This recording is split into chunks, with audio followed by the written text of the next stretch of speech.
நேற்று சொன்னதை திருப்பியும் சொல்கிறேன். அவருடைய ரத்தத்தாலே பாவ மன்னிப்புக்கு என்று ஒப்பு கொடுங்க. ஒருவேளை பின்மாற்றத்தில் இருந்தீங்கன்னா இன்றைக்கி திருப்பி ஆண்டவருக்குள்ளே வாங்க. இந்த ஆண்டவரை தவிர வேறு ஒருவரும் உங்களை பரலோகத்துக்கு கூட்டிகிட்டு போக முடியாது. அவர் ஒருவரே பரலோகத்துக்கு ஏறி போனவர். அவர் ஒருவரே நம்மை கொண்டு போய் அங்கே உட்கார வைக்க போகிறவர். வேறு யாரும் கூட்டிகிட்டு போக மாட்டாங்க. உங்கள் சுயநீதி கூட்டிகிட்டு போகாது. இங்கே கொஞ்சம் பேர் உட்காந்துருப்பாங்க. எப்படி தெரியுமா? இவன் ஆயத்தமாக மாட்டான், இல்லைனா 100 பேருக்கு சாப்பாடு போட்டுருவான். சாப்பாடு போட்டால் கர்த்தர் பரலோகத்துக்கு விட்டு போயிடுவார். அப்புறம் உங்களுக்கும் புறஜாதியாருக்கு என்ன வித்தியாசம்? அவங்களும் அன்னதானம் போடுறாங்க, நீங்களும் சாப்பாடு போடுறீங்க, அவ்வளோதான் வித்தியாசம். சாப்பாடு போடுவதனாலே உங்கள் பலன் பரலோகத்தில் மிகுதியாக இருக்கும், எந்த மாற்று கருத்தும் இல்லை. அதுக்கு நீங்கள் முதல்ல பரலோகத்துக்கு போகணுமே. பரலோகத்துக்கு போனால் தானே அங்கே பலன் மிகுதியாக இருக்கும். பரலோகத்துக்கு போகிறதுக்கு நீங்கள் முதல்ல ரத்தத்தால் கழுவப்படணுமே, இல்லையா? முதல்ல நீங்கள் பின்மாற்றம் அடைஞ்சிட்டிங்கன்னா என்ன ஆகும்? ஃபர்ஸ்ட் இயேசுவின் ரத்தத்தாலே கழுவப்பட ஒப்பு கொடுங்க. 2வது, பிதா குமாரன் பரிசுத்தாவின் நாமத்தினாலே தண்ணீரில் மூழ்கி ஞானசானம் எடுத்திருக்கணும். வேறு எந்த ஞானசானமும் பைபிள் சொல்லலை. குழந்தையில் எடுத்தது, சின்ன வயசில் நடந்தது எதுவுமே ஞானசானம் இல்லை. 3வது, பரிசுத்தாவின் அபிஷேகத்தை பெற்றிருக்க வேண்டும். எபேசியர் 4:30 சொல்லுது, மீட்கப்படும் நாளுக்கென்று முத்திரையான பரிசுத்தாவியை பெற்றிருக்க வேண்டும். 4வது, வேறுபாடுள்ள வாழ்க்கை. உலகத்துக்கு உங்களுக்கு என்ன இருக்கணும்? வேறுபாடு. உலகம் உங்களுக்கு என்ன இருக்கணும்னா, நீங்கள் புறப்பட்டு போய் பாலைவனத்துக்கு நடுவில் வாழணும்னு அர்த்தம் இல்லை. உலகத்தோடு இருப்போம், ஆனால் உலகம் நம்மளை என்ன செய்யாது? தொடாது. அது என்னை மேற்கொள்ளாது. இயேசு சொன்னார், நீங்கள் போய் சகல ஜாதிகளுக்கும் சுவிசேஷம் சொல்லுங்கள், சீஷராக்குங்கன்னு சொன்னார். அவரோட அர்த்தம் என்னன்னா, ஆதாம்கிட்ட சொன்னார்ல, நீங்கள் பூமியை கீழ்ப்படுத்தி அதை ஆண்டு கொள்ளுங்கள்னு. அதனுடைய ஸ்பிரிச்சுவல் வெர்ஷன் அது. நம்ம தான் போய் உலகத்தை ஜெயிச்சு சபை மாதிரி மாற்றணும். சபைக்குள்ள உலகம் வரக்கூடாது. இன்னைக்கு பவுல் சொல்லிட்டு இருக்கிறாரு. பவுல் சொல்லிட்டு போனார் தெரியுமா ஒரு வசனம், நான் போகிறேன், மந்தையை தப்ப விடாத ஓநாய்கள் வரும். இப்போ அதான் நடந்துட்டு இருக்குது. சபை உலகத்துக்குள்ளே போய் உலகத்தை சபையாக மாற்றணும். இப்போ சபைக்குள்ள உலகம் வந்து சபை உலகமாக மாறிக்கிட்டு இருக்கு. சபைக்குள்ள உலகம் வந்துருச்சு. உங்களுக்கு அது இப்போ ஒரு சிலருக்கு இந்த உலகம் வந்துருச்சுன்னா கொஞ்சம் கேட்கறதுக்கு கஷ்டமாக இருக்குது, பிரசங்கியாருக்கே கஷ்டமாக இருக்குது. ஆனால் அவங்க வாழ்கிற வாழ்க்கைக்கு அது அகைன்ஸ்டாக இருக்குது. இங்கே சினிமா நடிகை மாதிரி ஆடுறதும், சினிமா நடிகை மாதிரி பாடுறதும், சினிமா நடிகை மாதிரி ட்ரெஸ் பண்ணிக்கொள்றதும், என்ன வேணாலும் பண்ணிக்கொள்ளலாம், எப்படி வேணாலும் இருந்து கொள்ளலாம். ஆனால் நான் பரலோகத்துக்கு போவேன்னா எப்படி? யோசிச்சு பாருங்க. நீங்கள் என்ன, உங்கள் உரிமை தான் எல்லாம் இருக்கட்டும். ராணுவத்துக்கு போகும்போது எப்படி ட்ரெஸ் பண்ணுவீங்க? முடியாது. நான் ஸ்லீவ்லெஸ் போட்டுக்கிட்டு ஷார்ட்ஸ் போட்டுக்கிட்டு தான் துப்பாக்கி எடுத்துட்டு பார்டருக்கு போவேன்னா உங்களை முதல்ல அவனே சுற்றுவான், இல்லையா? இருக்குதானே. ஒரு ராணுவத்துக்கு போகும்போது அதுக்குரியதான ஒரு புரோட்டோகால் இருக்கு, அதை ஃபாலோ பண்ணணும்ல. நான் பரலோகத்தின் ராஜாவை சந்திக்க போகிறேன், இல்லையா? ராணியை பார்க்க போவாங்க ஒரு காலகட்டத்தில். அந்த ராணியை பார்க்க போகிறதுக்கு ஒரு புரோட்டோகால் உண்டு. இப்படித்தான் ட்ரெஸ் பண்ணணும்ட்டு சும்மா போக முடியாது. இந்த இஷ்டத்துக்கு ட்ரெஸ்ஸை போட்டுக்கிட்டு அப்படிலாம் போக முடியாது. ஒரு பெண்களாக இருந்தால் தலை மூடி இருக்கணும். அந்த ராணியை பார்க்கறதுக்கு சொல்கிறேன், நீங்கள் சர்ச்சுக்கு சொல்லலை. இங்கே சொன்னால் கோச்சிப்பிய முக்காடு போட சொல்கிறாங்க, பெண் உரிமை பாதிக்கப்படுகுதும்பிங்க. நான் உங்ககிட்ட வரவே இல்லை. நான் ராணியை பார்க்க போகும்போது சொல்கிறேன், தலையில் என்ன பண்ணியிருக்கணுமா? முக்காடு போட்டு, அது தொப்பி போட்டிருக்கணும், ஏதோ தலையை மூடி இருக்கணும், கையை க்ளவுஸ் போட்டிருக்கணும். ஆண்களாக இருந்தால் ஃபுல் சூட் இருக்கணும். ராணி கை கொடுக்காம கை கொடுக்க கூடாது. அவ்வளோ புரோட்டோகால் இருக்கு. ராணி செத்து போயிட்டாங்க. செத்து போற ராணிகிட்ட பார்க்கறதுக்கு இவ்வளவு புரோட்டோகால் இருக்குமானால் நித்திய ராஜாவை நான் பார்க்க போகிறேன். எனக்கு எவ்வளவு புரோட்டோகால் இருக்கும்? மகா பரிசுத்தம் உள்ளவரை நான் பார்க்க போகிறேன், சர்வ வல்லமை உள்ளவரை நான் பார்க்க போகிறேன். அப்படின்னா எனக்கு எவ்வளவு புரோட்டோகால் இருக்கும்?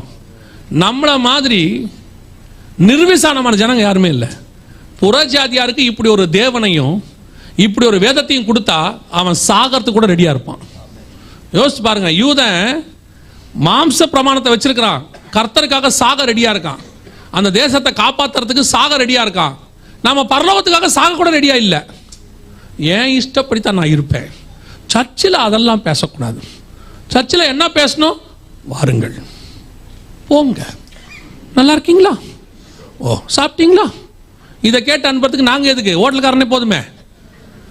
அவன் தான் எதை பற்றியும் கவலைப்பட மாட்டான். என்ன சாப்பிட்றீங்கன்னு கேட்பான். உங்களுக்கு சுகர் இருந்தால் என்ன, அவனுக்கு என்ன? வந்தோடனே கேட்பாங்க, ஸ்வீட் இருக்குது சார் வேணுமாம்பா. உங்களுக்கு சுகர் இருக்குன்னு அவர் கவலைப்பட போகிறான்? யார் கவலைப்படுவா? வீட்டுக்காரங்க தான் கவலைப்படுவாங்க. அப்படி கொண்டு வந்து சுகரை வச்சிடும். அந்த அம்மா சொல்லணும், தின்னு தொலையாதியே, ஏற்கனவே 200க்கு மேலே போயிட்டு தெரியுது. கவலை யார் படுவா? அவன் வந்து திருப்பி கேட்பான், சார் வேறு ஏதாவது வேணுமா? அந்த அம்மா சொல்லணும், அவருக்கு போதும், நீங்கள் போங்க, இந்த ஆளுக்கு வேறு கொடுத்து தொலைகிறீங்க, நைட்டெல்லாம் நான் தான் பாடு அனுபவிக்கணும் அப்படி.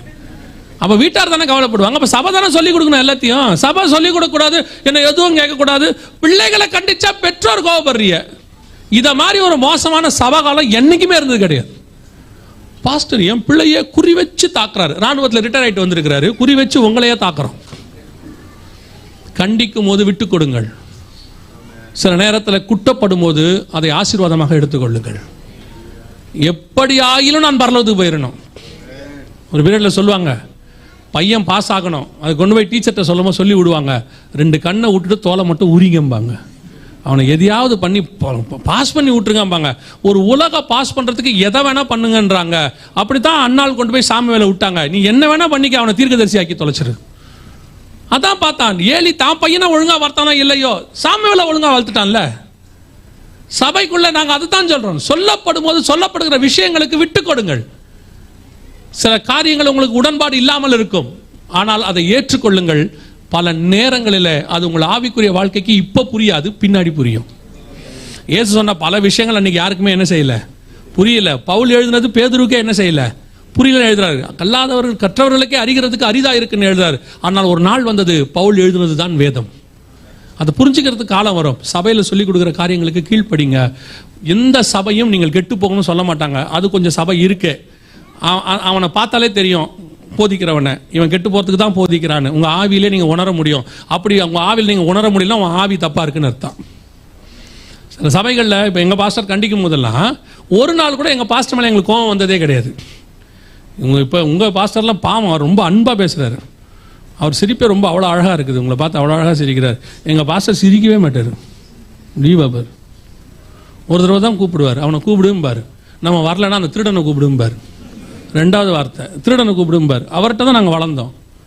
ஆனால் ஒன்று மட்டும் எங்களுக்கு தெரியும், அவருக்கு கீழே இருந்திருக்கிறோம். எங்களை சத்தியத்துக்குள்ளே நடத்தி இருக்கிறார். எங்களை பரலோகத்துக்கு கூட்டு போகணுங்கிறதுல அவர் ரொம்ப கரிசனை உள்ளவராக இருந்தார். அப்படித்தான் ஒவ்வொரு சபையும் இருக்கிறது.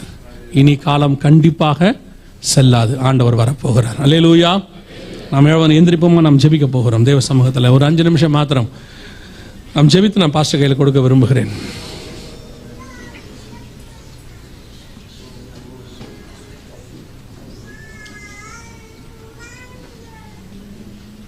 எல்லா கண்களை மூடுவோம்.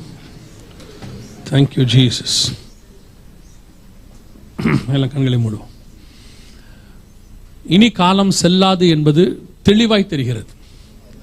ஒவ்வொரு காலகட்டத்தில் ஒரு ஜனங்கள் இருப்பார்கள். நாம் இந்த வருகைக்கு முன்பாக இருக்க வேண்டிய ஜனங்களாக இருக்க நிறைய வாய்ப்பு இருக்கு. நம்ம கண்ணுக்கு முன்னாடி இயேசு சொன்ன கடைசி கால அடையாளங்கள் எல்லாம் துல்லியமாக நடக்குது. ஒருவேளை நம்முடைய காலமோ நம்முடைய பிள்ளைகள் காலமோ எது இருந்தாலும் சரி, நாமும் சரி நம்ம பிள்ளைகளும் சரி இதில் கைவிடப்பட்டவர்களாக இருக்கக்கூடாது. நான் போவேன், வருகை தாமதிச்சா என் பிள்ளைகள் போகணும். அதுக்கான வேலையும் நாம தான் செய்யணும். இன்னைக்கு உங்களுக்குள்ள இந்த விசுவாசமும் தரிசனமும் இந்த வசனமும் உங்க பிள்ளைகளுக்குள்ள கொண்டு போக வேண்டியது உங்க வேலை. கொஞ்சம் தாமதிச்சாலும் அவங்ககிட்ட கொடுத்துட்டு போகணும். இல்லைன்னா நீங்க போவீங்க, உங்க பிள்ளைகள் போக மாட்டாங்க. உங்களுக்கு 2 வேலை இருக்கு. ஒன்று நீங்க ஆயத்தப்படணும், இன்னொன்று அநேகரை ஆயத்தப்படுத்தணும். அந்த அநேகர்ல முதல்ல உங்க குடும்பம் இருக்கு, உங்க பிள்ளைகள் இருக்கு. உங்க பிள்ளைகள் மேல ஒவ்வொரு நாளும் கை வச்சு ஜெபம் பண்ணுங்க. நீர் எனக்கு கொடுத்த பிள்ளைகளை நான் இன்ஜினியர் ஆக்கணும், டாக்டர் ஆக்கணும் இல்லை ஆண்டவரே எனக்கு தெரியாது, ஆனா நிச்சயமா உங்க கையில திருப்பி கொண்டு வந்து கொடுத்துருவேன் பத்திரமா. அந்த நம்பிக்கை எனக்கு இருக்கு. அப்படிங்கிற நம்பிக்கை உங்களுக்கு வந்துட்டா போதும். அநேக ஆவிக்குரியவருடைய பிள்ளைகள், ஊழியக்காரருடைய பிள்ளைகள் தேவனை விட்டு தூரம் போயிட்டு இருக்குது. ரொம்ப வருத்தம், ரொம்ப வருத்தம். ஒரு உலகத்தான் பிள்ளைகள் கூட தங்கள் பெற்றோருக்கு அது கீழ்ப்படிஞ்சு பயப்படுறாங்க. அவங்க கூப்பிடுற வழிபாட்டு ஸ்தலத்துக்கு போறாங்க. தகப்பன் சொல்றான் மொட்டை அடிக்கணும்னு, அந்த வளர்ந்த பையன் கீழ்ப்படிஞ்சு மொட்டை அடிச்சுக்கிறான். ஆனா நம்ம பிள்ளைகளை சர்ச்சுக்கு வானா வர மாட்டேங்குது. பெற்றோர் நீங்க ஃபெயிலியர் ஆகிட்டு இருக்கிறீங்க. சபையில வந்து சொல்றீங்க, அவன் வரமாட்டேன்னு சொல்றான், படிக்கிறேன்னு சொல்றான். யோசித்து பாருங்க, ஒரு வளர்ந்த வாலிப பையன் அப்பா ஆசைப்படுறாருன்னு அத்தனை பேருக்கு முன்னாடி அப்பாவுடைய ஆசையை கொண்டு நிறைவேற்றான் புறஜாதியார். அவன் தன் பிள்ளைய ஒழுங்கா வளர்த்திருக்கிறானே. இன்னைக்கு நம்ம பிள்ளைகள் எந்த அளவுக்கு கர்த்தருக்குள்ள வளர்த்திருக்கிறோம். நீங்க உலக படிப்பை பத்தி நான் பேசவே இல்லை, அது உங்க இஷ்டம், அது உங்களுக்கும் உங்க பிள்ளைகளுக்கும் உள்ளது. ஆவிக்குரிய விதத்தில் நீங்கள் என்னவா இருக்கிறீர்கள்? உங்க குடும்பம் போகுமா? முதல்ல உங்க பிள்ளைகள் ஜெபிக்கிறாங்களா? தேவ பயம் இருக்கா? உங்களுக்கு இருந்தா தானே உங்க பிள்ளைக்கு வரும். உங்ககிட்ட இல்லாதது எப்படி உங்க பிள்ளைக்கு வரும்? நீங்க இருந்தா தானே அந்த பிள்ளைக்கு அதை சொல்லி கொடுப்பீங்க. பிள்ளையை நேசிக்கணும், கர்த்தரை தாண்டி நேசிக்க கூடாது. கர்த்தரை தாண்டி பிள்ளையை நேசிச்சு, பிள்ளை என்ன தப்பு பண்ணாலும் சரி, புறஜாதியாரோட போனாலும் சரி, அதுக்கு செவி சாய்க்கிற பெற்றோராய் நீங்கள் இருக்கிற வரைக்கும் உன் பிள்ளை பரலோகத்துக்கு வராது. நீ ஒரு இடத்துல முடிவு எடுக்கணும். கர்த்தரா பிள்ளையான்ற முடிவெடுக்கிற இடம் வரும்போது தைரியமா சொல்லணும், கர்த்தர் தான். நான் உங்களுக்கு சாட்சியா சொல்றேன், நீ கர்த்தர் தான் முடிவெடு. கர்த்தர் உன்னையும் உன் பிள்ளையும் திருப்பி தர வல்லமை உள்ளவராய் இருக்கிறார். கர்த்தர் சோதிச்சு பார்ப்பார். சில நேரத்தில் அவன் முடிவெடுத்தான், கர்த்தர் தான், கத்திய ஓங்கிட்டான். கர்த்தர் சொல்றாரு, நீ எல்லாரை பார்க்கிலும் விசுவாசம் உள்ளவன், உன் பேரை பெருமைப்படுத்துவேன், இந்த உன் பிள்ளையும் வச்சுக்கோன்னு திருப்பி பிள்ளையும் திருப்பி கொடுத்துட்டார். நீ பிள்ளைய பார்த்துட்டு கர்த்தரை விட்டுட்ட, ஏலியின் நிலைமை தான் உனக்கு. நீ பின்னோக்கி விழுந்து சாவ, உன் பிள்ளைகள் முன்னோக்கி விழுந்து சாவாங்க. நான் கஷ்டப்படுத்துறேன்னு நினைக்காதீங்க, ஆவியில உணர்த்தப்படுறத நான் உங்களுக்கு சொல்றேன். பிள்ளைகள் முக்கியம். உங்ககிட்ட கொடுத்தது அந்த பிள்ளைகளுடைய ஆத்மாவுக்கு பரலோகத்திலே ஒரு முக்கியமான வேலை இருக்கிறது. அதுக்கு தான் உங்ககிட்ட கொடுத்தாரு. நீங்க பிள்ளைகளை படிப்பு காரணம் காட்டி உங்க பிள்ளைகள் ஆத்துமாக்களை உலகத்துக்கு வித்துக்கிட்டு இருக்கீங்க. படிப்பு முக்கியம், திருப்பியும் சொல்றேன், வேணான்னு சொல்லல, அதை விட கர்த்தர் முக்கியம். ஒருவேளை உன் பிள்ளை படிக்கலைன்னா, மேபி படிக்கலைன்னா கூட பரவாயில்ல, பரலோகத்துக்கு வந்துடும். ஆனா படிச்சு தேவனை விட்டு தூரம் போயிருச்சுன்னா வராது. பெற்றோர், தாயும் தகப்பனும் உங்க பிள்ளைகளுக்காக ஜெபம் பண்ணுங்க. ஏன் ஆண்டவர் உணர்த்துறாருன்னு தெரியல. இந்த மெசேஜில் அதை நான் சொல்லவே இல்லை. ஆனால் ஜெப நேரத்தில் கர்த்தர் உணர்த்துறார். உங்க பிள்ளைகளுக்காக ஜெபிங்க. உங்க இருதயத்தில் இப்போ உங்க பிள்ளைகளை நினைச்சு கொள்ளுங்க. தூரத்தில் இருந்தா இப்போ நினைச்சு கொள்ளுங்க. பக்கத்தில் இருந்தால் அவங்க கரங்களை அவங்க மேலே வச்சு கொள்ளுங்க. உங்கள் பிள்ளைகளுக்காக ஜெபிங்க. ஆண்டவரே, எங்கிட்ட கொடுத்த பிள்ளைய திருப்பி கொண்டு வந்து பத்திரமா உங்கள் கையில் நான் ஒப்படைச்சிடுவேன். ஆண்டவரே, கணவனும் மனைவியும் உங்கள் பிள்ளைகளுக்கு முன்பாக எவ்வளவு முடியுமோ அவ்வளோ சாட்சியாக நில்லுங்க. அநேக பிள்ளைகள் வழி விலகி போகிறதுக்கு காரணமே பெற்றோர் தான். ஒப்பு கொடுப்போமா? தேவ சமூகத்தில் முழு சபையும் ஒப்பு கொடுப்போமா? கர்த்தர் வரும் பொழுது நம்ம கர்த்தரை சந்திக்கிறவர்களாய் காணப்பட வேண்டும். ஒப்பு கொடுப்போமா? Thank you Jesus. நன்றி ஆவியானவரே. சர்வ வல்லமையுள்ள எங்கள் தகப்பனே, இந்த அருமையான நேரத்திற்காக உமக்கு ஸ்தோத்திரம். கிருபையுள்ள கரத்தில் எங்களை தாழ்த்துகிறோம். நீர் வரும்பொழுது சந்திக்கிற கூட்டத்தில் இங்கே இருக்கிற அத்தனை பேரும் எந்த சபையிலிருந்து வந்திருந்தாலும் நாங்கள் ஒரே சபை தான் ஆண்டவரே. பரலோகத்தின் சபையாக இருக்கிறோம், மனவாட்டி சபையாக இருக்கிறோம், ரத்தத்தாலே மீட்கப்பட்டவர்களாக இருக்கிறோம். இங்கே தான்ப்பா நாங்கள் டினாமினேஷன், அங்கே நாங்கள் ஒரே மனவாட்டி, எங்கள் மனவாளனுக்குரிய மனவாட்டியாய் நாங்கள் ஒருமித்து அத்தனை பேரும் காணப்பட கிருபை பாராட்டும். எங்களை வருகையில் போக விடாதபடிக்கு போராடுகிற எந்த காரியங்களாக இருந்தாலும் இயேசு கிறிஸ்துவின் நாமத்தினாலே கடிந்து அப்புறப்படுத்துகிறோம். உலகம் எங்கள் பின்னாக போகட்டும் ஆண்டவரே. சிலுவை எங்கள் முன்பாக நிற்கட்டும். நித்திய ஜீவன் எங்களுக்கு முன்பாக நிற்கட்டும். எங்களை பாவத்தில் விழத்தல்ல பார்க்கிற பிசாசினுடைய எல்லா தந்திரங்களுக்கும் எங்களை விலக்கி பாதுகாத்துக் கொள்ளும். விசேஷமா எங்கள் பிள்ளைகளுக்காக நாங்கள் செபிக்கிறோம், கரத்தில் ஒப்பு கொடுக்கிறோம். பிள்ளைகளை வேலி அடைத்து பாதுகாத்துக் கொள்ளும்.